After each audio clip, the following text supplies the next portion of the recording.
나는 함경도의 작은 산골 마을에서 태어났다. 눈과 바람과 배고픔, 그것이 내 어린 시절의 전부였다. 겨울이면 허리까지 쌓인 눈을 헤치며 장작을 주워야 했고, 여름이면 산나물을 뜯어 그날의 끼니를 채웠다.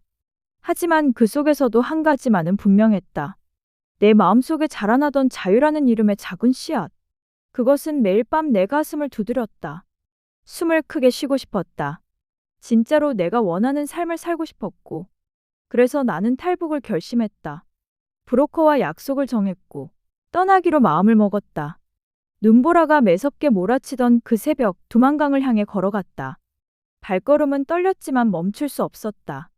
차가운 물살이 내 다리를 휘감았고 온몸이 얼어붙는 것 같았지만 나는 한 걸음 한 걸음 앞으로 나아갔다. 그렇게 내 두 번째 인생이 시작되었다. 중국에서 브로커를 통해 라오스 그리고 캄보디아를 거쳐 태국으로 들어갔다. 몇 개월 동안 몸과 마음이 지쳤지만 한 가닥 희망 때문에 이 험난한 생활을 이겨낼 수 있었다.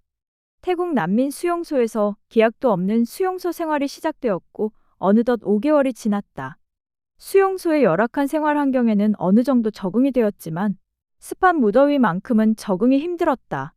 며칠 후 미립국에 대한 재판이 열렸고 난민 자격을 얻어 남한으로 추방되는 절차를 받게 되었으며 수용소에 있는 한국행 탈북민 희망자들과 함께 비행기에 올랐다.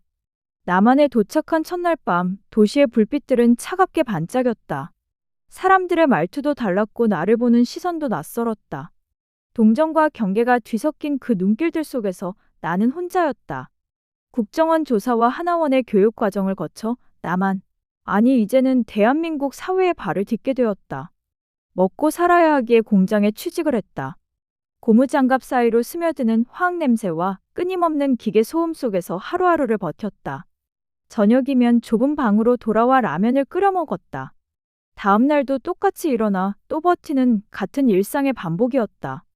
이렇게 평생을 살기는 싫었고 무언가 다른 일을 시작해야겠다는 생각이 들었다. 내가 뭘 할 수 있을지, 어떤 일을 잘 알 수 있을지 생각해 보았다. 그러던 어느 날 내 손끝이 말을 하기 시작했다. 무언가를 만들고 싶다고, 요리를 하고 싶다고. 그래서 나는 공장일이 끝나면 밤에 요리학원을 다니기 시작했다. 칼을 잡고 재료를 손질하고 마늘을 눌러 다지고 파를 송송 썰었다. 국물을 내는 법, 불을 다루는 법, 맛을 내는 순서를 하나하나 배워나갔다. 북한에서 요리를 제법 잘했지만 이곳에서 정식으로 요리를 배우는 것은 차원이 달랐다. 손가락을 베이기도 했고 실패도 많이 했지만 나는 포기하지 않았다. 언젠가는 내가 만든 따뜻한 한 끼로 누군가의 하루를 견디게 해주고 싶었다. 학원에서는 따돌림도 있었다. 탈북자라는 이유로 뒤에서 수군거리는 소리가 들렸고 조리 실습 중에 일부러 재료를 숨기는 사람도 있었다. 그럴 때마다 가슴이 먹먹했고 눈물이 날 것 같았지만 나는 참았다. 모욕을 삼키고 칼질을 이어갔다. 실수와 실패한 방법을 빼곡하게 노트에 기록했고 잘못된 비율, 실패한 조리법을 적어두었다. 그것이 훗날 내 무기가 될 줄은 그때는 몰랐다.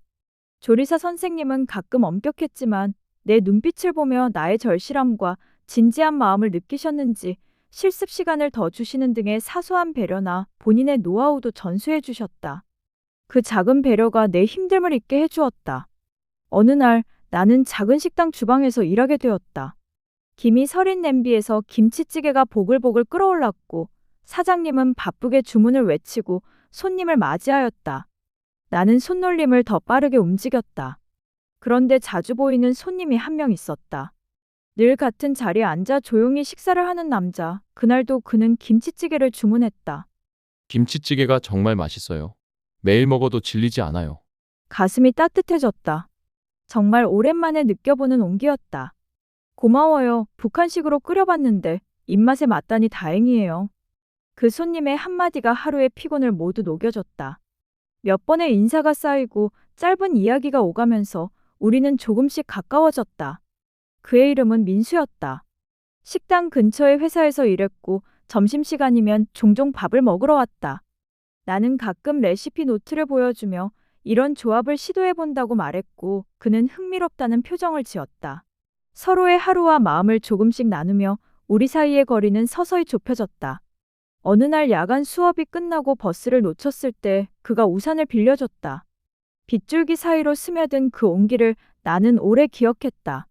그날부터 우리의 아름다운 사랑이 시작되었다. 시간이 흐르고 결혼 이야기가 조심스럽게 진행되었다. 가슴이 두근거리고 설레기도 했지만 동시에 불안했다. 예상했던 대로 결혼 이야기가 진행되자 민수 씨의 집안은 얼어붙었다. 시어머니는 굳은 얼굴로 고개를 저었고 친척들의 수군거림도 커졌다. 탈북자 며느리라니 체면이 서지 않는다는 말들 등 상견례 자리에서 시어머니는 식탁 위 음식을 거의 손대지 않으셨다. 공기 속에 냉기가 접시 사이를 떠돌았고 나는 숨이 막혔다. 나는 이 결혼 반대야. 며느리가 탈북자라니. 탈북자 그 말 자체도 부담이고 결혼은 집안끼리의 문제이기도 한데 친정도 없는 그런 며느리는 내 집에 들일 수 없다. 민수 씨가 나를 감싸며 말했다. 어머니, 지영이는 누구보다 성실하고 따뜻한 사람이에요.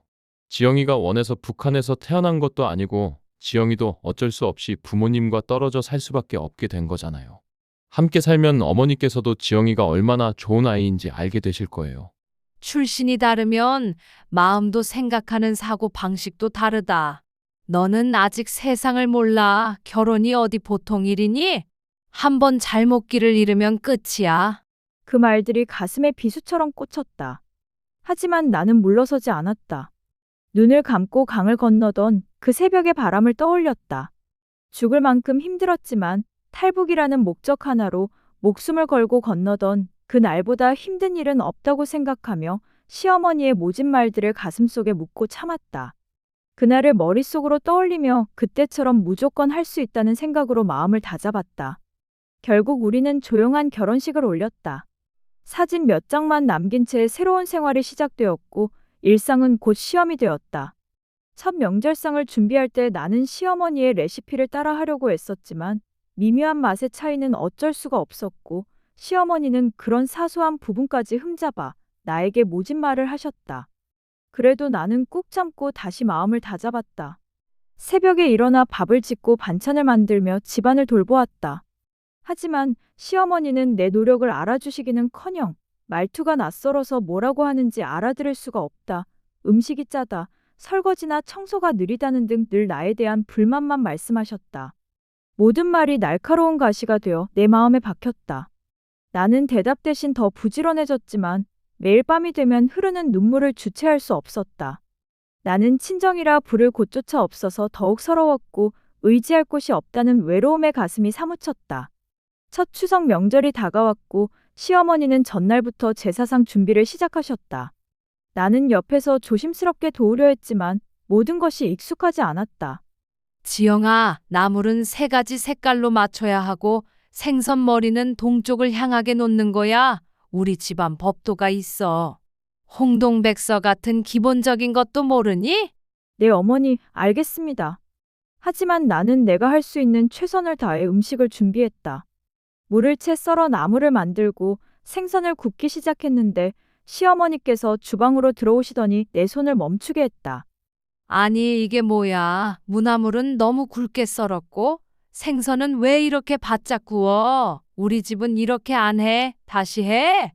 제가 배운 방식은 조금 다른데요. 저희 집에서는 여기는 북한이 아니잖아. 시집 온 지 벌써 몇 달인데 아직도 적응을 못해. 친정 어머니한테 이런 것도 제대로 배우지 못했니? 그 말에 가슴이 철렁 내려앉았다. 친정어머니, 나에게는 그런 존재가 없었고 돌아가 물어볼 것도 없었다. 눈물이 핑 돌았지만 꾹 참았다. 죄송합니다. 다시 하겠습니다. 그날 밤 제사상을 차리는 내내 시어머니의 차가운 시선이 느껴졌다. 명절 음식 하나하나가 시험지처럼 느껴졌고 나는 낙제점을 받은 학생처럼 작아졌다. 어느 날 밤 나는 참지 못하고 민수 씨에게 말했다. 당신은 왜 한마디도 안 해요? 나 정말 많이 노력하고 있는데 당신조차 내 편을 들어주지 않으니 너무 힘들어요. 나도 알아. 그런데 어머니가 쉽게 변하실 분이 아니야. 조금만 더 기다려보자. 나는 매일 노력하고 기다리고 있어요. 그런데 어머니는 바뀌시지 않고 당신은 늘 조용하잖아요. 민수 씨는 더 이상 대답을 하지 않았다. 그의 침묵이 또 하나의 벽이 되어 우리 사이를 가로막았다. 답답하고 화가 났고 동시에 슬펐다. 몇 주 후 시댁 친척 모임이 있었다. 큰 집에서 열리는 가족 모임이었고 나는 처음 참석하는 자리였다. 민수 씨의 손을 꼭 잡고 현관문을 들어서니 거실에는 이미 많은 사람들이 모여 있었다. 아, 민수 왔구나. 이게 소문의 그 새댁이야? 큰아버지의 목소리가 거실에 울렸다. 모든 시선이 나에게 쏠렸고 시어머니께서 어색하게 웃으며 말했다. 네, 민수 아내 지영이에요. 그 짧은 소개에는 따뜻함이 없었다. 며느리라는 호칭 대신 민수 아내라는 말이 나를 더 낯선 사람으로 만들었다. 어머, 입으신 옷 스타일이 참 특이하네요. 북한에는 젊은 사람들 옷차림이 다 그런가요? 신우이의 말에 웃음이 번졌다. 나는 그날 가장 단정한 옷을 골라 입었는데 그마저도 틀렸던 것 같았다. 지영 씨 고향이 어디라고 했죠? 작은아버지의 질문에 숨이 멎는 것 같았다. 민수 씨가 재빨리 대답했다. 함경도 쪽이에요. 아, 그쪽 말투가 좀 다르다던데. 한번 들어볼까? 뭐라도 말해봐요. 공기가 무거워졌다. 시어머니는 찻잔을 들고 계셨지만 나를 보지 않으셨다. 나는 입술을 꽉 깨물었다. 말투는 많이 고쳤어요. 이제는 괜찮습니다. 그래도 어디 한마디 해봐요. 궁금해서 그러는 거예요. 나는 고개를 들어 작은아버지를 바라보았다. 목소리를 가다듬고 또박또박 말했다. 처음 뵙겠습니다. 잘 부탁드립니다. 그 짧은 문장에도 억양이 새어나갔고 누군가 킥킥 웃는 소리가 들렸다. 시어머니께서 자리에서 일어나며 말했다. 자, 이제 밥 먹어요. 지영이 너는 주방에서 설거지 좀 도와줘. 식사 내내 나는 주방과 거실을 오가며 그릇을 나르고 설거지를 했다. 식탁의 대화는 들리지 않았지만 가끔씩 웃음소리가 터져나왔다. 그 웃음 속에 나는 없었다. 민수 씨는 식탁에 앉아 있었고 나를 돕지 않았다. 그날 밤 집으로 돌아오는 차 안에서 나는 아무 말도 하지 않았다. 민수 씨도 침묵했고 그 침묵이 우리 사이를 더 멀어지게 했다. 갈등은 점점 깊어졌으며 민수 씨는 야근이 잦아졌고 술자리가 늘어 귀가가 늦어졌다. 나는 그때마다 식탁 위에 밥상을 차려두었지만 그 밥은 늘 주인 없이 식어갔다. 어느 날 저녁 시어머니께서 거실 소파에 앉아 계셨다. 나는 주방에서 저녁 준비를 하고 있었는데 시어머니께서 갑자기 말을 꺼냈다. 지영아, 너 북한에서는 뭐 했니? 공장에서 일했어요. 그게 다야. 거기서는 다들 뭐 특별한 일 시키잖아. 너도 그런 거 했어? 가슴이 두근거렸다. 무슨 의도로 묻는 건지 알 수 없었다. 특별한 일은 없었어요. 그냥 평범하게 살았습니다. 평범하게, 거기서 평범하게 산다는 게 여기랑 똑같을까? 혹시 거기서 누구 감시하거나 그런 일 한 거 아니야? 그 말에 설거지를 하던 접시를 놓을 뻔했다. 손이 떨렸다. 아닙니다. 저는 그런 일 한 적 없어요. 근데 왜 떠났어? 거기가 그렇게 살기 힘들었어? 아니면 무슨 문제라도 있었던 거 아니야?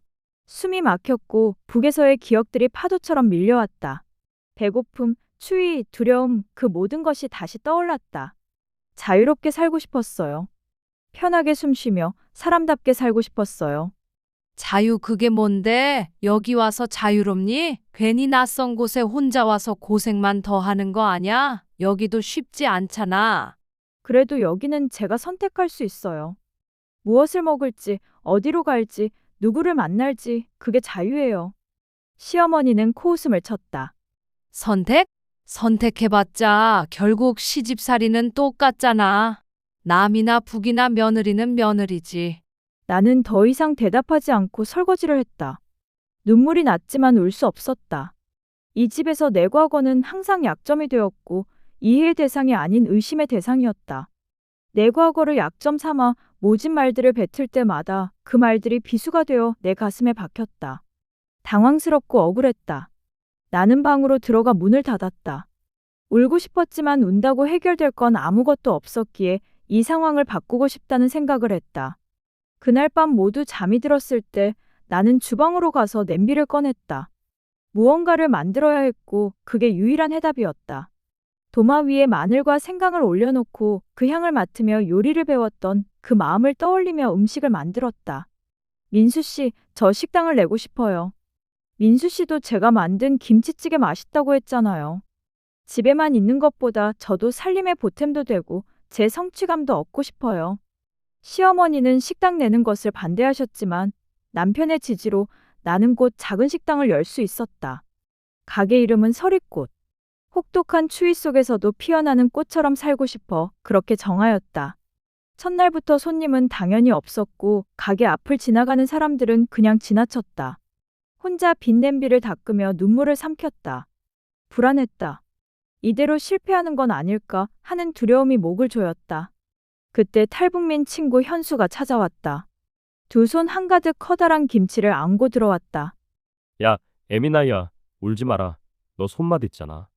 북한에서 그 많은 사람들 맛있게 먹였던 그 손맛 있잖아. 그래도 너무 힘들어. 열심히 준비하고 만드는데 생각보다 손님이 너무 안 와. 남쪽 사람들은 낯설면 안 와. 하지만 한번 와서 먹어보면 단골이 될 거야. 네 음식엔 진심이 있어. 내가 며칠 도와줄게. 메뉴를 줄이고 대표 메뉴 만들어서 홍보도 해보자. 현수의 말에 힘을 얻었다. 새벽 5시 재래시장으로 갔다. 음식은 신선한 재료에서부터 시작이라는 생각으로 머리와 내장을 뺀 질 좋은 멸치를 고르고 굵은 파와 단단한 물을 샀다. 돌아와 솥을 올리고 물이 끓기 전에 재료를 넣고 불을 천천히 올렸다. 장시간 우려낸 육수는 맑고 깊었다. 진하게 우러난 육수 위에 북한에서 배운 양념 비율을 더했다. 마늘, 생강, 고춧가루, 참기름, 간장, 손이 기억하는 리듬대로 움직였다. 김이 서리며 작은 가게는 따뜻한 냄새로 가득 찼고 그 순간만큼은 행복했다. 첫 주의 매출표는 초라했지만 국물의 깊이와 내 마음은 흔들리지 않았다. 그 다음 주 점심 새 테이블이 찼다. 현수가 데려온 사람과 인근 사무실 직원들이었다. 그중 한 사람이 음식이 너무 맛있다며 사진을 찍어 SNS에 올렸고 그날 저녁부터 손님이 한두 명씩 늘기 시작했으며 손님들은 정성 들인 내 상차림을 사진 찍어 후기를 올렸으며 거짓말처럼 대기 줄까지 생겼다. 손님들은 내가 만든 음식을 낯설지만 익숙한 맛이라고 했다. 국물의 깊이와 매운 끝맛이 묘하게 어우러진다고 했다. 나는 묵묵히 고개를 숙여 감사 인사를 건넸고 가슴이 벅차오르고 성취감이 느껴졌다. 하지만 손님이 늘자 새로운 문제들이 드러났다. 주방 동선이 꼬여 음식이 늦게 나갔고 홀이 좁아 대기 장소에서도 실랑이가 생겼다. 한국식 위생 기준을 몰라 소독 기록이 빠져 벌금을 내기도 했다. 어느 날은 양념통에 라벨이 없어 직원이 숙성되지 않은 잘못된 통을 사용하여 맛이 미세하게 달라졌고 불만이 나왔다. 당황스러웠고 죄송했으며 리뷰창에 아쉬움이라는 단어가 늘었다. 기다림이 너무 길다. 또 오고 싶은 곳은 아니다. 북한식이라고 해서 와봤는데 기대와는 조금 다르다. 그래도 정성은 느껴진다. 아이 음식은 안 맵게 해달라 했는데 조금 매웠다. 다음에는 제대로 해주었으면 좋겠다. 그날 밤 나는 식당 일을 끝내고 노트를 펼쳤다. 한국 식당에서 적용하는 위생규칙과 매뉴얼을 검색해보고 일하는 최적의 동선과 표준 레시피, 위생 체크리스트를 만들기로 했다. 타이머를 사서 조리 시간을 기록했고 용기마다 날짜와 시간 라벨을 붙이는 규칙을 세웠다. 홀에는 대기석과 메뉴 설명 안내판을 배치해 손님들의 질문을 줄였다. 오픈된 주방 앞에는 알레르기와 원산지 안내 문구를 크게 붙였고 메뉴판에는 맵기 조절과 어린이 옵션을 명확히 표기했으며 대기 번호표를 도입해 분쟁을 줄였다. 그래도 돌발 상황은 계속 생겼다.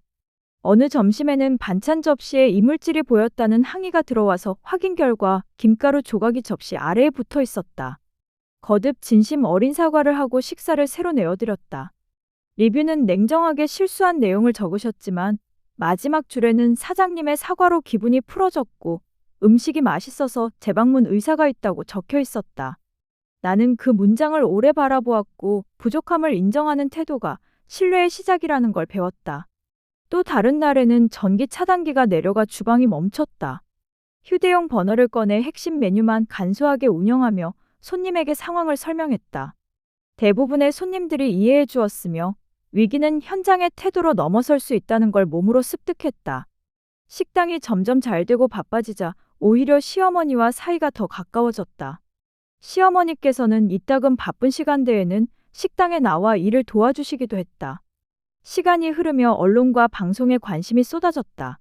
인터뷰가 잡혔고 시어머니와 함께 인터뷰를 하게 되었는데 인터뷰 자리에서 시어머니께서는 체면을 의식해 말을 아꼈고 편집된 영상에서는 마치 탈북자 며느리를 아직도 못마땅해 하는 듯한 모습으로 편집되었다. 댓글은 시어머니를 비난했고 동시에 나를 영악하다고 빈정거렸다. 집안 공기는 다시 무거워졌고 친척 단톡방에서는 자극적인 기사를 공유했다. 시어머니께서는 휴대폰을 내려놓고 한숨을 쉬었다. 내가 일부러 그런 게 아니다.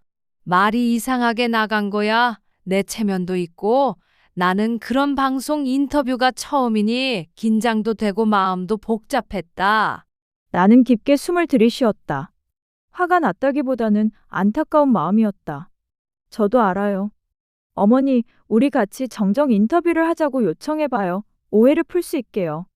주방에서 같이 요리하며 다정스러운 모습을 보여주면 사람들의 시선도 달라질 거예요.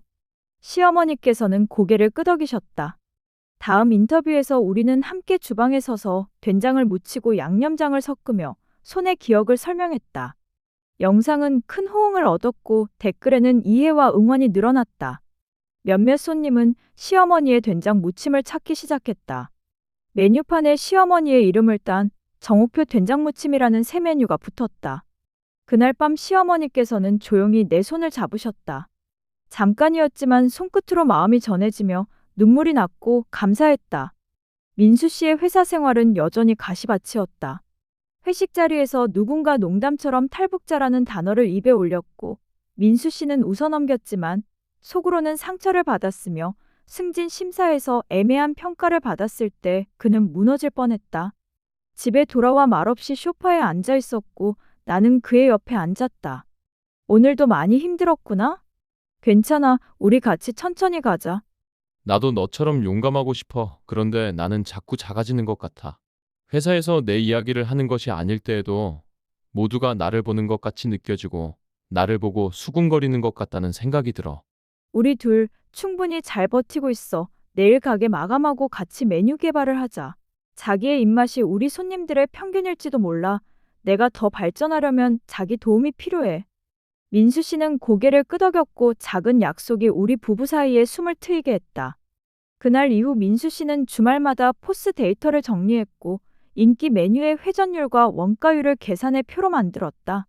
나는 그 표를 보며 발주량을 조정했으며 숫자가 우리를 같은 방향으로 묶어줬다.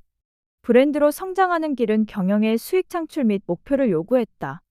원가율, 재고, 회전율, 인건비, 비율 같은 숫자가 매일의 숙제가 되었다.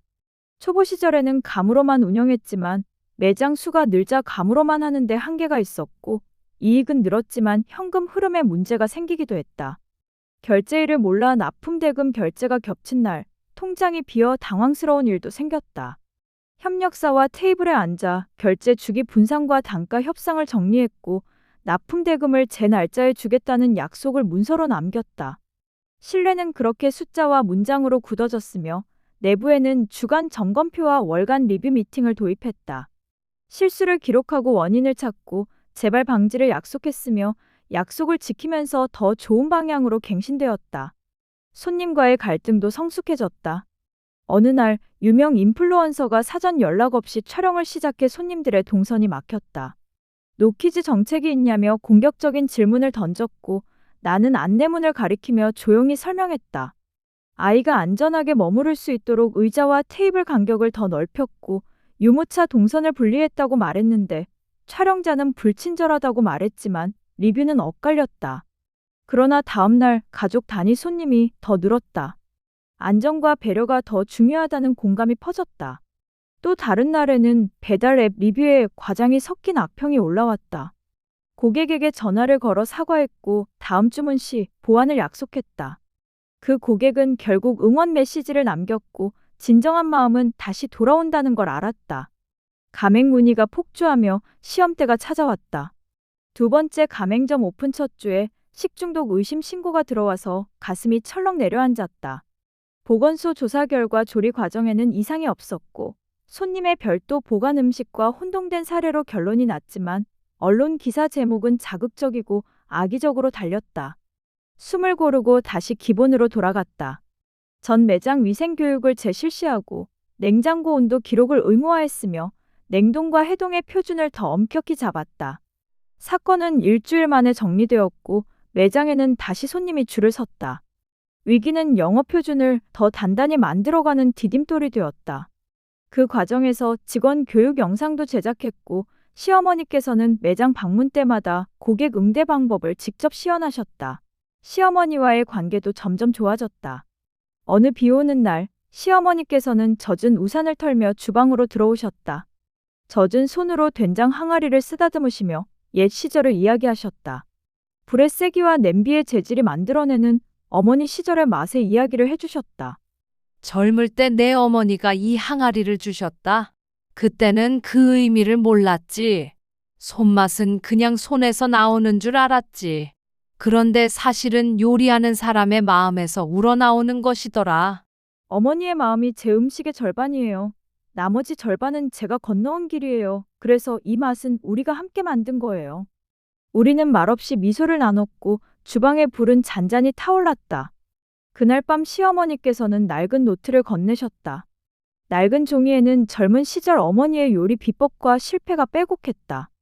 나는 그 노트를 껴안듯 받으며 어머니께 진짜 며느리로 인정받은 것 같아서 정말 행복했다. 그 순간 우리는 며느리와 시어머니라는 호칭을 넘어 같은 주방 사람으로 서 있었다. 확장은 신중히 이루어졌고 지역마다 현지 재료를 메뉴에 반영해 새로운 메뉴를 개발했다. 겨울에는 사골 베이스에 이북식 매운 양념을 스며들게 하고 여름에는 차가운 메밀면에 된장향의 국물을 곁들였다. 매장마다 손님 의견을 기록해 두고 다음 시즌 메뉴에 반영했다. 음식 한 그릇에도 사람과 지역의 이야기를 담도록 설계했으며 교육팀은 매뉴얼을 설명할 때 왜? 라는 문장을 먼저 말했다. 이유가 있어야 표준이 오래 간다는 것을 알았기 때문이다. 물류팀은 냉장차 스케줄을 조정해 신선도를 지키고 비용을 낮추었으며 회계팀은 포스 데이터와 재고를 연동해 폐기율을 낮췄다. 작은 개선이 모여 큰 안정이 되었다. 회사의 규모가 커지자 내부 갈등도 생겼다. 한 매니저는 빠른 확장을 주장했고 다른 매니저는 퀄리티가 우선이라고 말했다. 회의실 공기는 팽팽했지만 나는 화이트보드에 한 줄 글을 적었다. 따뜻한 한 끼로 하루를 견디게 한다. 그 문장을 기준으로 판단하자고 했다. 그 결과 한 지점에 오픈을 한 달 미루고 교육기간을 늘렸다. 손실처럼 보였지만 오픈 후 그 지점의 재방문율은 눈에 띄게 높았다. 투자사는 의아해했지만 결과를 보며 고개를 끄덕였으며 느린 속도의 이익이 더 멀리 간다는 사실이 증명되었다. 가정에서도 안정적인 삶이 이뤄졌으며 민수 씨는 점차 회사에서 목소리를 내기 시작했다. 악의 없는 농담 정도는 웃어넘기는 법을 익혔고 눈치 보며 늦게까지 자리를 지키던 회식 자리에서는 먼저 집에 가겠다 양해를 구하고 일찍 마무리했다. 집으로 돌아오면 나와 함께 신메뉴를 시식했고 민수 씨는 고객의 관점에서 솔직한 피드백을 적었다. 그 노트는 신메뉴 선정 회의의 핵심 자료가 되었다. 주말에 가게 앞 화단을 손봤는데 작은 꽃이 피었다. 서리꽃 간판 아래서 꽃들이 고개를 들고 있었고 그 모습이 참 예뻤다. 어느 날 대형 포털 첫 화면에 남북의 맛 인터뷰가 걸렸다. 조회수는 폭발했고 가맹 문의는 하루에 수십 건으로 늘었다. 흥분되기도 했지만 동시에 조심스러웠다. 가맹 문의 편지에 저마다 사연이 있었다. 아이 둘을 키우고 있는 나와 같은 탈북자 출신 엄마가 보낸 편지가 눈에 들어왔다. 힘든 대한민국 적응 과정에서 내가 만든 한 그릇의 국물이 하루를 버티게 했다는 글이었다. 또 다른 편지에는 노인이 혼자 식사하러 와도 따뜻하게 맞아줘서 고맙다는 말이 적혀 있었다. 눈을 감고 고개를 깊이 숙였고 그 고개 숙임이 내 마음을 다시 정리해 주었다. 본질을 잊지 않겠다는 다짐이 불처럼 속에서 타올랐다. 연매출 100억을 넘어선 해 회사는 해외 진출과 식품 유통 라인을 검토했다. 냉동식품은 맛의 손실을 가져올 수 있었기에 수개월의 테스트를 거쳤고 저온 블렌딩과 급속 냉동 시간을 조정하며 맛의 손실을 최소화했다. 남쪽 된장의 둥근 맛과 북쪽 양념의 뒤심을 동시에 살리는 비율을 찾아냈다. 제품은 출시 첫 달 완판을 기록했으며 회사가 아무리 바빠져도 나는 본사 주방의 촛불은 항상 스스로 켰다. 현장의 감각과 초심을 잃지 않기 위해서였다. 시간은 흘렀고 어느 주말 가족이 모두 모여 작은 잔치를 했다. 상차림은 단출했지만 온기가 가득했다. 나는 식탁을 보며 말했다. 어머니, 비로소 저희가 진짜 가족이 된 것 같아요. 오랜 시간이 걸렸지만 이렇게 진심으로 서로를 바라보며 웃을 수 있게 되었네요. 시어머니께서는 내 손을 꼭 잡으며 말하셨다. 그래, 지영아. 선입견으로 너에게 모질게 굴어서 너무 미안했다. 나는 네가 내 며느리라서 너무 자랑스럽고 우리 집을 그리고 내 생각을 바꾸어 놓았다. 나도 너를 통해 정말 많이 배웠다. 민수 씨가 우리 둘을 보며 말했다. 잘 견뎌주고 버텨줘서 고마워, 지영아. 그리고 지영이를 진심으로 받아주셔서 감사드려요, 어머니. 우리 모두 수고했어요. 창밖에 저녁 노을이 번지고 식탁 위 그릇에서 따뜻한 김이 피어올랐다. 남과 북의 경계도 가족의 벽도 그 온기 속에서 천천히 녹았으며 그날의 웃음은 오래 남았다. 다음 주에 바쁜 일정이 기다리고 있었지만 우리는 서두르지 않았고 천천히 차를 따르고 남은 음식을 맛있게 먹었다. 서로의 하루를 묻고 대화하는 시간이 자연스러웠고 이 시간이 정말 행복하고 꿈만 같았다. 나는 알고 있었다. 성공이라는 말은 숫자만으로 완성되지 않는다는 것을. 한 그릇에 담긴 정성과 관계가 만드는 신뢰가 진짜 힘이라는 것을. 그래서 오늘도 가게에 촛불을 켠다. 누구나 따뜻한 밥 한 그릇으로 하루를 견딜 수 있도록 그 마음으로 다시 하루를 시작한다. 두만강을 건너던 그 새벽의 떨림이 이제는 따뜻한 국물의 김으로 피어오른다. 외로웠던 날들이 누군가의 따뜻한 한 끼가 되어 돌아온다. 나는 여전히 칼을 잡고 마늘을 다지고 국물을 끓인다. 손끝에 익은 그 감각이 오늘도 나를 앞으로 나아가게 한다. 지금까지 나의 이야기였으며 탈북자 며느리 지영이의 인생 성공기였습니다. 오늘도 저희 사랑과 전쟁을 시청해 주셔서 진심으로 감사드립니다. 앞으로도 좋은 이야기로 찾아오겠습니다. 오늘의 이야기가 유익하셨다면 구독과 좋아요, 알림 설정 부탁드립니다. 감사합니다.